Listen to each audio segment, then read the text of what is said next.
Hi everybody! Dmart has been one of the most disruptive companies in the food retail industry of India. Ever since it went IPO in 2017, in just 4 years, Dmart's share price has shot up by 580%, going from just 616 rupees to more than 4,200 rupees in 2021. And the most astonishing thing about Dmart is that in its 19 years of existence, it had not closed a single store until the pandemic hit. And in spite of having giant competitors like Future Retail and Reliance Retail, its profits have skyrocketed by 1700%, going from just 60 crores in 2012 to more than 1000 crores in 2021. And this begs the question, how did Dmart become such a dominating force in the retail industry? How did they compete and beat the giants like Reliance Retail and Future Retail? And what are the lessons that we need to learn from a retail mastermind like Radhakishan Damani? The first and perhaps the most important element of Dmart's growth is nothing but price, price and price. And if you ever visited a Dmart store, you would have seen that the store is not fancy, the items it sells are not fancy, nor is it located in a fancy location like a mall. And yet, our parents have gone out of the way just to shop at Dmart. Our moms would schedule all of their work just to make time to go to Dmart. And in spite of having a Kirana store right outside, if something is out of stock, they will tell you note it down and we will go and buy it when we go to Dmart. Now this extraordinary level of efforts that they take is because Dmart's prices are always 6 to 15% lower than the MRP. The question is, how does this 6 to 15% discount make such a big difference? I mean, to most people who are watching this video, it would make sense if there is a 80% discount at Zara's and then somebody is taking so much efforts. But why so much efforts for penny discounts like 6 to 15%? Well, the answer to this question lies in this 20-year-old accounting page of my parents. Back then in December 1993, my parents had a combined income of 5,458 rupees per month. And if you look at their savings, it was just 183 rupees. That's it. And this is also a month wherein there were fortunately no guests. So if Dadi or the in-laws came over, this will go down to zero or sometimes even in the negative. And if it went into the negative, my father would have to take out a loan from the Provident Fund just to manage the day-to-day expenses at home. So obviously, there are hardly any savings, no emergency fund and no investment. Therefore, the little savings that they got is their emergency fund, it is their extra expense for the doctor's visit and it is the hospitality fund for the guests. This is the state of more than 80% of our population. And now, if I bring in 15% Dmart discount on groceries, you will see that the saving shoots up to 243 rupees. Which means what? Merely by visiting the Dmart store 4 times a month, a lower middle class family savings could increase by 30%. And this is a big difference. This is the reason why Dmart commands an extraordinary level of brand loyalty from the Indian middle class consumers. Now this begs the question, if Dmart could offer such low prices, why couldn't the shopkeepers do so? And what was so special about Dmart's business strategy? And this is what brings me to the second part of the episode, and that is deep discounting. Now if you watched the Walmart episode, you already know about deep discounting. But if you haven't done it yet, here's how this $1 million strategy plays out. Let's take the example of 1 liter of ghee. Now Govardhan ghee sells at an MRP of 579 rupees per liter. So if 1000 packets get sold for 579 rupees, each with a profit of 87 rupees, assuming 15% profit margin for the retailer, then the total profit is about 87,000 rupees. But if the same ghee is sold at 529 rupees, although the profit is only 37 rupees, due to the discount, the volume of the sales is expected to shoot up to 1500 packets, giving a profit of 55,500 rupees. Now, although this might look like less profit, it has some incredible benefits that very few retailers understood back then. Number 1, it results into more volume in sales, which means more people came to the store to buy ghee. And since Dmart has a ton of other products also, it is more likely that people will buy something else also along with the ghee. And this is what you call as the product assortment strategy. Number 2, the inventory starts moving in a flash speed. So if you're the retailer like Dmart, you will quickly sell your ghee and you will get fresh stock on the shelf. This means that there will be no expired products, very less wastage, and customers would love to buy from you because you only sell fresh stock. And most importantly, You as a retailer get a better bargaining power with your sellers if your inventory moves faster. For example, if other players buy 10,000 units, you could buy 20,000 units from your suppliers because of your accelerated sales volume. And using this bigger purchase order, you could ask the seller to reduce the price by another 10%, which would give you a 10% extra profit even with the best prices in the market. Now for a small store, that's only 10% increase in margin. But when Dmart scaled it up while applying this technique, they became so powerful that they started dominating the sellers and started crushing the other retailers. For example, in the present day, if the wholesaler sells 2000 packets of ghee to a small retailer at 499 rupees with 200 rupees of profit, Dmart will place an order for 20,000 units and it will ask the seller to sell it at 399 rupees. And because it's such a huge purchase order, it gives the seller more profit at once, so they agree.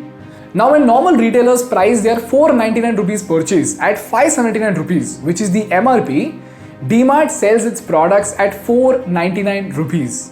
Which means what? The selling price of Dmart is lesser or equal to the cost price of the retailers, making it impossible for them to compete with Dmart. And hence, Dmart makes a healthy profit of 100 rupees per unit in spite of offering the lowest prices in the market. This is the superpower of discounting.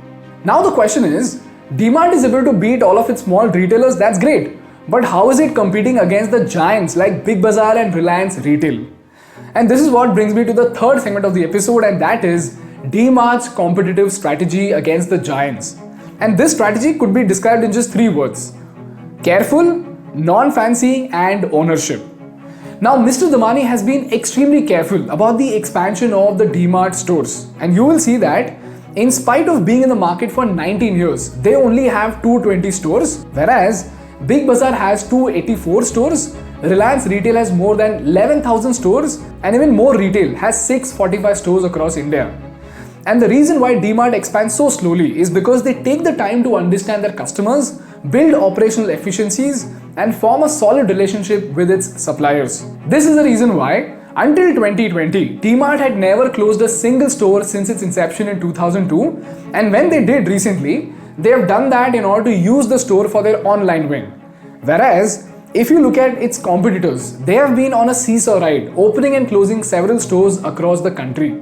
Secondly, because Dmart is very careful and usually certain about its profits, they follow the store ownership model, and this allows them to save a ton of money on rental costs. Now, although on the outset it feels like buying and constructing a store is way more costly as compared to renting it, the numbers actually tell a different story. If you look at the 2017 numbers, when Future Retail was at its peak, you will see that Future Retail spent around 8% on rentals, Hypercity spent 5%, Reliance spent 3.4%, but if you look at Dmart, they spent only 0.2% of their total expenses on equivalent rent. Now this is some next level cost cutting. And thirdly, these stores that you usually see, they are not located in a fancy location. They are mostly present in suburbs, in tier 2 and tier 3 cities where the cost of real estate is extremely low. And this is the reason why you will hardly see or perhaps never see a Dmart store in a fancy mall. And this cost cutting results into insane levels of profits. Now just to give you an idea of this, in 2016, which is just before the e-commerce wave, when Future Retail had a revenue of 12,914 rupees per square feet, Reliance Retail was at 13,901. But if you look at Dmart, Dmart was way ahead with a revenue of 25,844 rupees per square feet. And not just that, even in terms of profitability, while Future stood at 252 rupees per square feet, Reliance was at 232 rupees per square feet. But Dmart was at 965 rupees per square feet. This is the insane difference that is created due to the perfect combination of location, ownership, and deep discounting. Ultimately, all these factors together turned Dmart into a dominating force in the Indian retail space. Now this brings me to the most important part of the episode, and that are the lessons from the case study and the important observations that you need to make before you invest into Dmart or similar companies. Before we move on, I want to thank our partners for today's episode, and that is Cred. If you're someone who does a lot of shopping at places like Dmart or online, Using a credit card the right way can help you save a lot of money both in terms of reward points and building up your credit history. On top of that, if you use an app like Cred to pay back your credit card bills, you can get Cred coins equivalent to the bill amount. Now these Cred coins can be used to get discounts on various premium products on the Cred app via features like Cred Pay, the Cred Store, travel and other rewards. And if you download the app using the link below, you are also eligible for up to 70% of discount on 1st and 2nd of October on products on the Cred Store. These are discounts on F&B products, electronics, grooming and other self-care products. And you can redeem your Cred coins to buy from brands like Sennheiser, Noise, Yoga Bar and Snickers on the 1st and 2nd of October via the Cred Store feature.